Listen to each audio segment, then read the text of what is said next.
اقوام متحدہ کے سیکرٹری جنرل کی حکومت پاکستان کو کارآمد نصیحت۔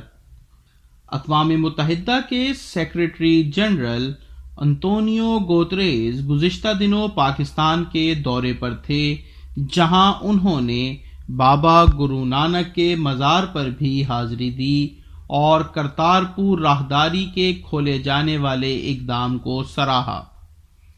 پاکستان گزشتہ کئی سال سے دہشت گردی کے حوالے سے عالمی رہنماؤں کی طرف سے تنقید کا سامنا کر رہا ہے، اس لیے مہمانوں کی طرف سے کیا جانے والا کوئی بھی مثبت تبصرہ ہماری ریاست کے حکمرانوں کے لیے بہت زیادہ خوشی کا موجب بن جاتا ہے۔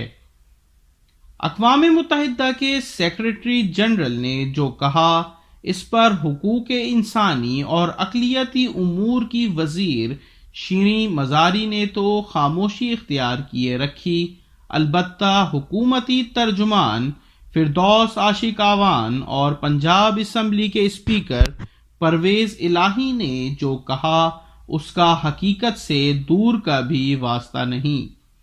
فردوس عاشق اعوان کا کہنا ہے کہ حکومت نے اقلیتوں کو سینے سے لگا رکھا ہے اور ان کے ہر حق کی فراہمی کو یقینی بنایا ہے، جبکہ حقیقت یہ ہے کہ حکومت نے اپنی من پسند اقلیتوں کو شاید سینے سے لگایا ہو، لیکن حقوق انسانی کمیشن آف پاکستان کا ماہنامہ رسالہ جو بیان کرتا ہے، اس سے فردوس عاشق اعوان کے بیان کی نفی ہوتی ہے۔ جس دن وزیر صاحبہ نے سینے سے لگانے والا بیان داغا، اس روز قصور کے نواحی گاؤں میں حکومتی کارندوں نے 100 سال سے زیر استعمال مسجد کو ایک مذہبی اقلیت جو اپنے آپ کو مسلمان قرار دیتے ہیں سے چھین کر سرکاری مسلمانوں کی تحویل میں دے دیا۔ اس حوالے سے جماعت احمدیہ کے ترجمان سلیم الدین احمد کی پریس ریلیز ملاحظہ ہو، جس کا اخبارات نے بائیکاٹ کیا۔ چند شرپسند عناصر کی خوشنودی کے لیے سرکاری انتظامیہ نے احمدیوں کی عبادت گاہ حملہ آور ہجوم کے منتظمین کے حوالے کر دی، جبکہ اس سے پیشتر احمدیوں پر دباؤ ڈالا جاتا رہا کہ وہ از خود عبادت گاہ سے دستبردار ہو جائیں۔ یہ عبادت گاہ گزشتہ 100 سال سے زائد عرصے سے جماعت احمدیہ کے زیر انتظام ہے۔ پریس ریلیز کے مطابق اس حوالے سے اعلیٰ سرکاری حکام کو خطوط لکھے گئے اور درخواست کی گئی کہ انصاف کے تقاضے پورے کرتے ہوئے احمدیوں کو ان کی اس مسجد سے محروم نہ کیا جائے، مگر تاحال اس ضمن میں کوئی بھی مثبت پیش رفت دیکھنے میں نہ آئی۔ پریس ریلیز میں کافی تفصیل ہے جس کو سمونے کی کالم میں گنجائش نہیں، لیکن جن زیادتیوں، محرومیوں اور حکومتی بے حسی کا ذکر اس پریس ریلیز میں ملتا ہے، یہ ان حکمرانوں کے خلاف FIR ہے جو کہتے ہیں کہ حکومت نے اقلیتوں کو سینے سے لگا رکھا ہے۔ اس بہیمانہ ظلم سے ملتے جلتے واقعات کی اطلاعات آئے دن موصول ہوتی رہتی ہیں۔ مثلاً جلال پور جٹا میں مسجد کی چھت ڈالی جا رہی تھی کہ حکومتی کارندوں نے آ کر کام روکنے کا حکم نامہ جاری کر دیا۔ مردان میں مسمار کی جانے والی مسجد کی دوبارہ تعمیر کرنے کی درخواست دینے پر مظاہروں کا سلسلہ چل نکلا، جس کی قیادت تحریک انصاف کے رہنما کونسلر ساجد اقبال مہمن کر رہے تھے، جس کو فخر کے ساتھ ٹی وی پر بھی دکھایا گیا۔ جوہر ٹاؤن لاہور کی بیت الرحمن میں صرف ان احمدیوں کو عبادت کی اجازت ہے جو اس گلی میں رہائش پذیر ہیں۔ ہر نماز کے وقت مسجد کے باہر ختم نبوت کے کارندے کنٹرول کرنے کے لیے موجود ہوتے ہیں، جن کو علاقے کی انتظامیہ نے اس حرکت کی اجازت دے رکھی ہے۔ وفاقی وزیر پارلیمانی امور اعظم سواتی نے ٹی وی مذاکرے میں جو زبان درازی کی، اس کا کسی ریگولیٹری اتھارٹی نے کوئی نوٹس نہیں لیا۔ ابھی 2 روز پہلے ڈسکا میں ایک گرلز اسکول کی ویڈیو گردش میں تھی جس میں صبح اسکول اسمبلی میں بچوں سے فرقہ وارانہ نفرت آمیز فقرات دہروائے جا رہے ہیں۔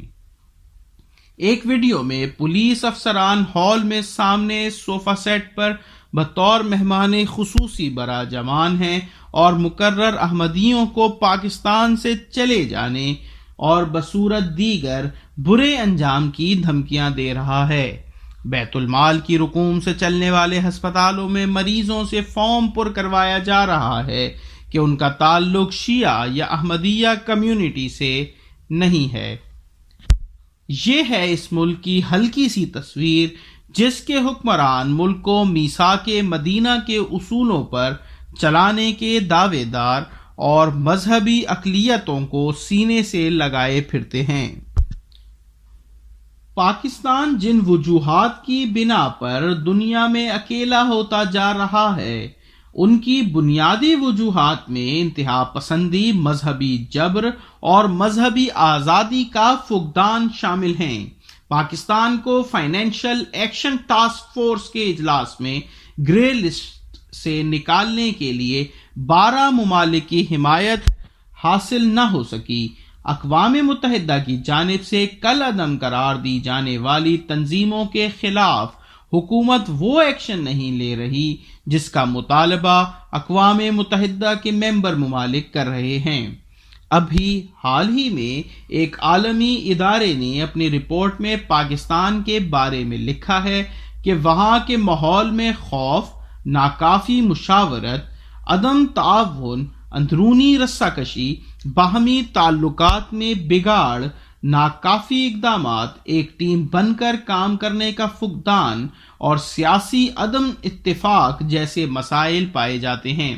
معاشی طور پر چینی، آٹے کے بحران اور مہنگائی نے لوگوں کا جینا حرام کر رکھا ہے۔ پیاز، آلو، ٹماٹر اس زمین سے خریدنے پر مجبور ہیں جس کو چھوڑ کر ہمارے آباء و اجداد نے پاکستان کا رخ کیا تھا۔ حکومت کو اپنی استعدادیں ان مسائل کو حل کرنے پر صرف کرنی چاہیے، نہ کہ مذہبی نام نہادوں کے مطالبات کو پورا کرنے پر۔ پاکستان کی تاریخ گواہ ہے کہ نہ تو ان مذہب کے ٹھیکیداروں کے مطالبات کبھی ختم ہوئے اور نہ یہ کسی حکمران سے راضی رہے۔ ان کا مقصد ملک میں بدامنی کا ماحول برقرار رکھنا اور غیر تعلیم یافتہ لوگوں کو مذہب کے ڈراوے دے کر اپنی روٹی چلانا ہے۔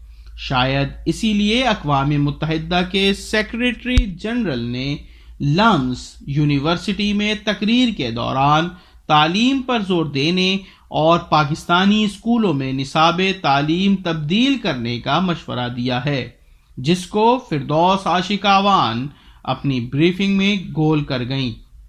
جہاں تک احمدیوں سے ان کی عبادت گاہوں کو چھیننے کا تعلق ہے تو آج اور آنے والے کل کے حکمرانوں کو یاد رکھنا چاہیے کہ یہ ہر مذہب کے ماننے والوں کا بنیادی حق ہے کہ وہ اپنی عبادت گاہ قائم کریں اور اپنا مذہبی تشخص برقرار رکھیں۔ معبد خدا کے ساتھ انسان کے تعلق کا اظہار ہے جو ہر مذہب کے پیروکاروں کی ضرورت ہے۔ اسلام میں مذہبی آزادی کی اتنی اہمیت ہے کہ وہ مذہبی جبر کو فتنہ کہتا اور اس فتنے کے خلاف تلوار اٹھانے کو بھی جائز قرار دیتا ہے۔ احمدی خلافت احمدیہ کی بے مثال قیادت کے زیر سایہ پاکستان سمیت دنیا کے ہر ملک کے پرامن شہری ہیں۔ وہ کبھی بھی ظلم کا جواب ظلم سے نہیں دیں گے، کسی جبر و استبداد کے آگے تلوار نہیں اٹھائیں گے، لیکن احمدیہ مساجد پر قبضہ کرنے والوں اور ان کا ساتھ دینے والوں کو نہیں بھولنا چاہیے کہ خدا کی لاٹھی بے آواز ہے۔